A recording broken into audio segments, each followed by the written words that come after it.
vim aqui mostrar para vocês esse equipamento. Então esse é um medidor de estresse térmico. Ele vai medir aqui a temperatura de radiação. Esse é o termômetro de globo, uma esfera de cobre, o termômetro aqui no centro. Esse é o termômetro seco e esse é o termômetro de bulbo úmido. Então a gente coloca aqui nesse copinho água destilada, molha esse pavio. Um termômetro igual aos outros dois, né? Mas esse pavio umedecido vai simular aqui a evaporação do corpo humano. E aqui embaixo, a gente ligando ele, pode mudar aqui para medir as 3 temperaturas: globo, seco e úmido. E se joga isso numa equação e se calcula aqui o índice de bulbo úmido, termômetro e globo. Esse índice e mais a atividade física que o funcionário está fazendo, a gente vai comparar se está acima ou abaixo do permitido, né, do famoso limite de tolerância, aí, nesse caso para o calor. Né? Ok, todos em QAP, porque hoje a aula é sobre radiações não ionizantes e uma delas é a onda de rádio. QSL? Muito bem, vamos começar aqui com os campos eletromagnéticos, né, provocados aí pela passagem da corrente elétrica em condutores. E o ser humano exposto a esses campos pode ter alguns problemas aí à saúde, por isso que existem aí limites de tolerância, né, para esses campos. Também as ondas de radiofrequência, aqui, que a gente usa na nossa casa, por exemplo, no sistema de Wi-Fi, nos comunicadores sem fio, e o telefone sem fio, por exemplo, né? E também as micro-ondas aqui para telefonia celular, e ainda o ultravioleta e o infravermelho, né? Todas são radiações não ionizantes. Vou deixar o link desse vídeo aqui da Fundacentro na descrição da nossa aula, como vídeo complementar sobre radiações não ionizantes. Lembrando, né, que como a gente já estudou, as radiações ionizantes são energias aí eletromagnéticas que conseguem quebrar o equilíbrio da matéria, né, atuam aí no nível nuclear, do núcleo dos átomos, né. As radiações não ionizantes não conseguem fazer isso, mas elas podem também trazer danos à nossa saúde, muito sérios, né. Então vamos ver algumas. Esse símbolo aí é o símbolo do laser. Então, as principais aqui, as radiofrequências, o VHF, um antigo sinal de TV que a gente chamava analógico. O FM, frequência modulada, que se usa para transmissão de radiocomunicação, né? A rádio livre aí, rádio aberta também conhecida, né? Também a amplitude modulada, né? No caso da frequência modulada, a gente faz, cada operadora, né? Cada rádio, né? Tem aí uma banda de frequência e ela, dentro dessa faixa de frequência, né, ela consegue modular, aplicar as frequências em módulos, né, e aí transmitir lá a sua mensagem sem interferir na mensagem de uma outra operadora. No caso da amplitude modulada, aí não é a frequência, não é os pulsos por segundo, a distância aqui entre as cristas da onda, mas sim a largura, né, a diferença entre a parte média da onda e a sua crista. Então também se modula essa amplitude aí, mas está caindo em desuso aí a amplitude modulada e essas rádios aí estão migrando para o FM, para a frequência modulada, porque tem uma qualidade de sinal melhor, né? E os equipamentos de recepção também são mais baratos, né? E agora, modernamente, a gente está mudando o sinal de TV, da TV aberta, para o UHF, o Ultra High Frequency. E uma dessas ondas de UHF aí é a microonda, né? São as microondas. Também a radiação térmica, o infravermelho, que é presente aí na luz, na energia solar e também em caldeiras, operação de soldagem, né? Fundição. O infravermelho nos preocupa aí porque ele pode causar sobrecarga térmica no corpo humano e também a opacidade do nosso cristalino, aqui do olho, né? A luz visível, que é importante para a nossa qualidade de vida, né? E também o ultravioleta, que está uma frequência um pouco acima da luz visível, e uma faixa do ultravioleta também é ionizante, né? Não toda essa faixa, mas uma faixa mais próxima lá dos raios alfa, né? De alta frequência é ionizante. Nesse caso aqui não, né? Ultravioleta normalmente é não ionizante. E os lasers, né? Uma das classes de laser, da categoria de laser, é o maser. O laser é muito útil para a gente usar para corte, né? Corte de metais, corte de outros materiais aí, de polímeros, de madeira, também para medição, para sensores, se usa muito aqui o laser. Então, dentro do espectro de frequências, ó, a gente começa lá nas baixas frequências, né? E que seriam lá os campos eletromagnéticos, depois as frequências de radiocomunicação, de comunicação, não só de rádio, né? Mas a gente acaba chamando de rádio, né? Porque foram as primeiras ondas utilizadas aí para comunicação de voz, né? Então, mas as ondas de rádio servem também para transmitir imagem, né? Outras formas de mídia aí, né? Como aí o Bluetooth, né? O Wi-Fi, o telefone sem fio, a babá eletrônica, né? Dentro da nossa casa aí, essa banda de frequência aí que a gente chama de frequência de rádio, né? Depois vem a luz visível, ali simbolizado ali pelo solzinho ali. Antes da luz visível a gente tem o infravermelho, né? Abaixo do vermelho. E depois da luz visível a gente tem o ultravioleta, acima do violeta, né? Então a gente enxerga do vermelho ao violeta, nessa faixa de cores, que são muitas, né? E depois vem as radiações alfa, beta, ali também os raios gama, entre eles o raio X. Tá? Lembrando aqui o conceito de frequência, é quantos pulsos passam na unidade de tempo, né? Então, quantos pulsos por segundo? Um pulso por segundo seria um hertz. E essa distância entre as cristas da onda aí a gente chama de comprimento de onda. Tá? Então, se calcula aí a frequência. Quanto menor esse comprimento de onda, maior é a frequência. Então, aqui os campos eletromagnéticos. A gente tem são as frequências mais baixas, né? Temos alguns problemas aí de ação na saúde humana, principalmente no aquecimento, distúrbios do sono. E é o caso de algumas situações aqui de antenas de radiotransmissão, aqui no caso aqui a antena de telefonia celular, né? Essa antena dá para ver que tem ali 3 operadoras de celular, né? De baixo ali é uma com 3 antenas, no meio ali mais outra e lá em cima mais outra, né? E as companhias, né, elas compartilham as torres, né? Um aluga a torre para outra, né? Para a gente poder diminuir o número de torres e poder suprir uma área, né, de cobertura aí da telefonia celular. Essa antena mais compridinha ali, ela é para distribuição. E a gente tem a antena redonda, que é para transmissão de longa distância. Então, em longa distância, ou a gente transmite por fibra ótica, né? Manda um pulso de luz, ou se manda por antena mesmo de transmissão de longa distância. O funcionário, né, dá para ver um funcionário ali perto da antena, né, ele está exposto aqui a esses campos eletromagnéticos aí, também há essas ondas, que nesse caso aqui são micro-ondas, né, a emissão da antena, né, os condutores aqui que estão levando a energia para essas antenas emitem aí campos. Então tem uma zona de segurança, na hora dessa manutenção aqui a gente tem que diminuir a potência da antena, para a pessoa poder subir até lá e fazer um reparo ou uma instalação de alguma coisa. E ele sempre tem que ficar por trás da antena, onde tem um campo menor. E aí existem equipamentos para a gente mensurar isso e ver se está dentro do limite tolerável, né? Aqui um exemplo de um bloqueio de celular. Bloqueio de telefonia celular é você pegar uma antena e emitir um sinal contrário ali, um sinal que vai dar uma interferência, né? Então, nesse caso aqui, Natal houve uma revolta aqui no presídio, aqui, né? Na região de Natal, aqui por conta do bloqueio de celular que foi determinado no presídio. Ultravioleta, também conhecido como radiação fria, e também a gente pode produzir ela de maneira artificial na soldagem, tá? Nos arcos elétricos, né? A gente produz também ultravioleta.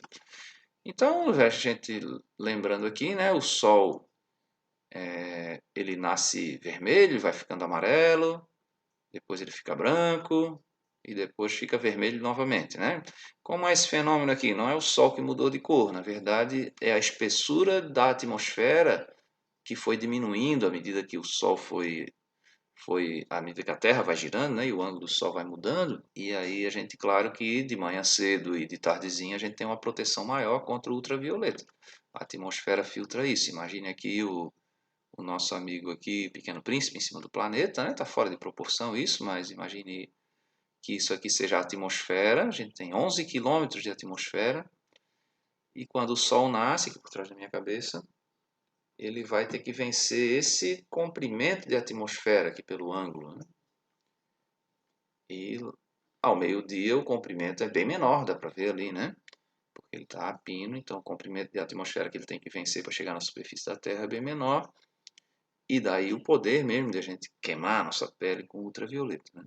É possível você ir na praia e não sentir calor, porque você está com vento, está molhado, e mesmo assim queimar a sua pele. O que está ali queimando não é a temperatura, o que está ali queimando é a radiação fria ultravioleta. Tá? Então, das 10 até as 14 horas, a gente tem o período crítico aqui, né? Fiquei de coroa com esse sol aqui. O período crítico, né? Onde o sol vai me provocar mais lesões aqui na minha pele, né? A longo prazo, ele pode criar lesões profundas na minha pele, deformações aqui na elasticidade da minha pele, né? E também o câncer de pele. Tá? Então, a gente deve evitar esses horários na hora de projetar um trabalho, né? Evitar esses horários. Os efeitos à saúde aqui do ultravioleta são a catarata, né? Que pode ter também o dano à percepção de cores, a queima da retina e até a cegueira, né? Queimaduras também de pele e, a longo prazo, aí, o câncer de pele. Chega-se 3 comprimentos de onda de ultravioleta, o VA, B e C, né? O VC ele é filtrado totalmente aí pela nossa atmosfera, não chega aqui na superfície da Terra. E daí o medo do furo na camada de ozônio, né? A gente tinha uns produtos químicos aí, os clorofluorcarbonos aí que se usava na refrigeração, que eles quando emitidos aí para a atmosfera destruíam lá, reagiam com o ozônio, com a camada de ozônio e tirava esse filtro, né? Então esses produtos foram até proibidos aí de serem usados na refrigeração, tiveram que desenvolver outros fluidos refrigerantes, né? Na refrigeração para evitar esse problema da camada de ozônio e da destruição da camada de ozônio. Então chega aqui na superfície da Terra 1% de UVB, né? E 99% de UVA. Esse UVB é o mais perigoso e mesmo 1% já causa um prejuízo grande aqui para a nossa pele, né? Existem também maneiras artificiais, com o caso do processo de soldagem, ou uma lâmpada ultravioleta, né? E a gente usa como efeito germicida para poder esterilizar superfície de trabalho, cabines de biossegurança aí, né, de laboratório. E já se usou também como bronzeamento artificial, né? Hoje se sabe que causa danos severos, né? Então foi proibido pela Agência Nacional de Vigilância Sanitária, através dessa RDC 56, a resolução da diretoria colegiada, né?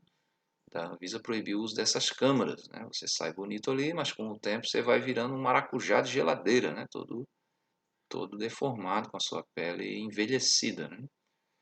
Então existe outro jeito, se você quer ganhar uma cor, existe outro jeito, até processos com cremes, processos químicos aí que podem mudar a cor da pele, né? É possível. E aqui na soldagem, o ultravioleta da soldagem, ele queima muito mais do que o sol do meio-dia. Tá? Daí o soldador tem que estar protegido com o EPI, né? Aqui o traje de couro de raspa, né? E também ali o óculos, né? Contra a luz visível, contra o ultravioleta e também o infravermelho que acaba atacando o nosso cristalino. Então a proteção aqui. E as pessoas que estão no seu entorno também têm que ser protegidas através de barreiras, né? Então aqui alguns tipos de soldagem, né? A soldagem por arco elétrico, né? Soldagem elétrica aqui por eletrodo revestido. O revestimento desse eletrodo é para ser queimado, e ele produz aqui uma fumaça que protege a solda, né? A união ali. Se lembre que a gente está fundindo aço aqui, então em 1436 graus Celsius, né? Então nessa temperatura o aço oxida, ele se combina com o oxigênio e vira ferrugem. Então isso vai enfraquecer a união, né? Então a gente usa ali uma proteção por gás, uma atmosfera artificial ali que vá proteger, né? Nesse caso, o eletrodo revestido é a queima do revestimento. A gente pode usar também o gás em garrafa, né? É o caso aqui da solda MIG, né? Metal em gás inerte, ou a MAG, metal em gás ativo. Então a gente usa ali o argônio normalmente, mas pode usar também o hélio e o CO2. Tá? No caso da MAG ali, o CO2. E na MIG, argônio ou hélio. Então eu lanço por dentro da tocha ali de soldagem, eu lanço um gás, né? E nesse caso aqui eu alimento isso também com um carretel de aço, né? De fio de aço que vai alimentando o metal de preenchimento ali, o metal de adição da junta, da solda, né? Que é o produto da soldagem. E existe ainda a solda TIG, que se usa muito para alumínio, aí é tungstênio em gás inerte. Então existe um eletrodo de tungstênio que não é consumido e a gente tem que usar uma vareta como material de adição, a gente usa uma vareta de aço e ali injeta o ar também, nesse caso aqui o argônio ou o hélio, né? Nesse caso aqui não posso usar o CO2 porque ele vai atacar o tungstênio, né, do eletrodo. Então estão aqui os três, né, o eletrodo revestido, o TIG e o MIG, que eu já falei, né? Então os lasers são muito usados aí para medição, na metrologia, mas também aqui para corte, né? Eu consigo cortar placa de aço aí de meia polegada aí com laser. Consigo cortar pedra, consigo cortar madeira. Você já deve ter visto aí objetos de artesanato, né, que parece que foram queimados, realmente foram, porque são cortados a laser, né? E as proteções aqui para essas radiações não ionizantes, né, elas também vão, como os outros riscos, né, a gente pode proteger na origem, que seria na fonte, por exemplo, eliminando esse risco, substituindo o processo, né, ou enclausurando essa fonte. Também na propagação, criando barreiras, isolando processos, né? Ou no trabalhador, no caso aqui do trabalhador, o EPI, né? E também o tempo de exposição. A gente sempre tem que pensar o trabalho de maneira a projetar ele de uma maneira segura, que ele seja executado sem provocar acidentes ou doenças, né? Nesse caso aqui, a gente pode optar pelo EPI, por filtros anteparos aí, né? E os EPIs não são só vestimentas e podem ser também produtos químicos, né? Cremes protetores, aí, por exemplo. Tá? Então, no caso da soldagem, a solda de arco elétrico, a gente tem que ter um protetor, um elmo aí, uma máscara, né, que proteja contra o ultravioleta, o infravermelho também, que é a radiação térmica, e contra respingos, né, e proteja a face toda, porque eu consigo queimar a pessoa toda, né. No caso da solda por maçarico, solda de funilaria, né, para soldar chapa fina, basta um óculos para proteger os olhos. Não tem problema de queimar a pele porque o ultravioleta é bem baixo ali nesse processo. Tá? Então existem normas aí para selecionar a lente dos filtros, né, desses óculos de proteção. Há normas da Associação Brasileira de Normas Técnicas aqui, por exemplo, para ultravioleta, para soldagem, né, para o infravermelho também, eu trabalho em fornos, né, e também para o óculos de sol, né, o óculos solar. Então tem tonalidades aí de filtros, né. Existem lentes transparentes que têm proteção ultravioleta. Se lembra que o ultravioleta não é visível, ele está fora da minha faixa de visão. O infravermelho também ele é invisível, né? Então, infravermelho é radiação quente, ultravioleta é radiação fria, né? Então, esse meu óculos aqui, por exemplo, ele tem filtro ultravioleta e é transparente, né? Mas é claro, se eu for para o sol, numa intensidade grande no sol, eu vou ter o problema do ofuscamento, né? Então, também preciso ter uma tonalidade na minha lente para poder aguentar, né? Ter conforto, né? Na exposição solar. Então, posso ter a proteção para os olhos aqui, protegendo a face toda, somente os olhos, né? E temos também trajes especiais, esse aqui para soldagem. Para o caso de alto-fornos, para radiação térmica, a gente tem também aqueles trajes aluminizados, parece lá uma roupa de astronauta, né? Existem até trajes refrigerados à água, que você pode vestir para trabalhar nesses ambientes, né? Esse aqui é a roupa de soldador. Também, claro, vai usar luvas, né? Se usa também uma touca de, de raspa, couro de raspa. Também os cremes protetores aqui, para proteção do ultravioleta solar. Tem vários aí para cada aplicação, né? E essa famosa touca árabe, você usar o chapéu que também protege o seu pescoço, né, contra a emissão do ultravioleta ali. Os árabes usam também um turbante enrolado na cabeça, né? Aquele turbante também tem função térmica. A gente molha ele em água, deixa ele umedecido e põe na cabeça para arrefecer a cabeça aqui do calor do deserto, né? E claro que as cores mais claras vão refletir melhor o calor. Tá? A gente não deve usar roupa preta aí quando tem ambiente quente, né? A exemplo dos outros riscos, você pode proteger o funcionário na fonte, na propagação ou na pessoa, né? No caso da pessoa aqui, o tempo de exposição, qualificação, o uso do equipamento de proteção individual. No caso da fonte, aí, bloqueios, blindagens, né? Anteparos, no caso da propagação, anteparos, paredes que possam isolar aí essas radiações. No caso das ondas de rádio, aí, o tempo de exposição, a potência da antena, a distância. Uma torre de celular, por exemplo, o que protege o vizinho aqui da radiação das microondas, né? É a densidade de onda, né? Então, assim, eu regulo isso pela altura da torre e pela distância da residência até a torre. Então, o professor de matemática deve ter ensinado para você já o teorema de Pitágoras, né? Então, essa distância da torre até a minha casa, eu vou medir em função da altura e da distância horizontal, né? O quadrado da hipotenusa é igual à soma dos quadrados dos catetos. Então, ou eu aumento a altura, ou eu aumento a distância. E se não for possível fazer nada disso, eu posso diminuir a potência da torre, ou então proibir a instalação daquela torre naquela região. Então é isso, né? Façam aí a tarefa dessa nossa aula. E temos ainda essa semana mais uma aula sobre espaço confinado. Muito obrigado.